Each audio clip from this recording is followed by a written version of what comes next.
कई बार, देखिए मैं पूर्व स्वास्थ्य मंत्री हूं, मुझे मालूम है, इतिहास के पन्नों को हम अच्छी तरीके से जानते हैं।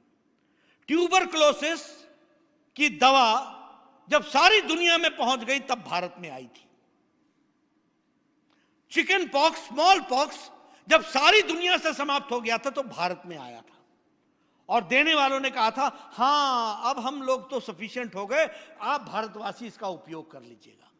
मुझे याद है पल्स पोलियो भी तब पहुंचा था जब दुनिया पोलियो मुक्त हो चुकी थी, तब भारत में पोलियो का अभियान चला था। यह है कांग्रेस की देन। और वो भी पल्स पोलियो का अभियान तब चला जब स्वास्थ्य मंत्री हर्षवर्धन दिल्ली के स्वास्थ्य मंत्री बने, तो दिल्ली में वो कार्यक्रम चला था जो बाद में दुनिया का कार्यक्रम बना। यह है ऐतिहासिक सच्चाई। लेकिन यहां एक प्रधानमंत्री होते हैं भारत के, यशस्वी प्रधानमंत्री नरेंद्र मोदी, जो कोरोना मार्च और फरवरी में आया पिछले साल, और अप्रैल महीना में उन्होंने टास्क फोर्स बना करके कोरोना की वैक्सीनेशन का काम शुरू कर दिया। और पहली बार भारत 9 महीने में एक नहीं दो कोरोना की वैक्सीन मोदी जी के नेतृत्व में तैयार होकर के खड़ी हुई। यह बात हमको ध्यान में रखना चाहिए। और उन्होंने वैक्सीन बनाई। लेकिन जहां वैक्सीन बनाई, उजाला दिया, नई उम्मीद भारत के 130 करोड़ की जनता को एक नया गौरव प्रदान किया, वहीं हमारे देश के कुछ नेता जिनकी बंद बुद्धि, मंद बुद्धि, छोटी बुद्धि क्या जवाब दे रही थी? वो कह रहे थे ये वैक्सीनेशन, ये we are not, we should not be treated as something like rats. हमें उस तरीके से नहीं ट्रीट करना चाहिए। We are not pygmies, we are not guinea pigs. ये शब्दावली नेताओं ने पैदा की।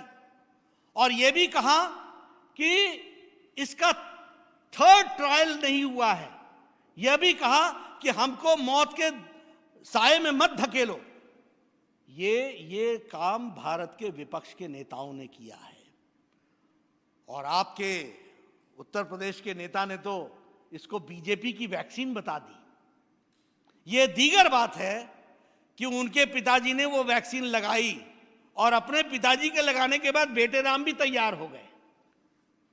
मित्रों, मैं एक बात कहना चाहता हूं, उन्होंने ऐसे वक्तव्य दे करके अपना स्तर बताया है, किसी और का स्तर नहीं बताया।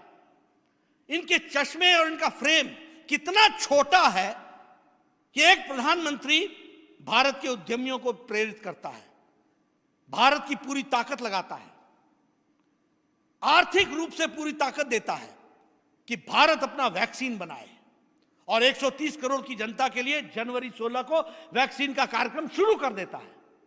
और एक तरफ एक नेता इसको बीजेपी की वैक्सीन बताता है। यह उन नेताओं के स्तर को प्रतिलक्षित करता है। जिनकी इतनी छोटी सोच हो, वो उत्तर प्रदेश जैसे प्रदेश को संभालेंगे? जो उत्तर प्रदेश, जो देश को दिशा देने वाला प्रदेश है, उसके नेता बनने का मन में इच्छा पालते हैं।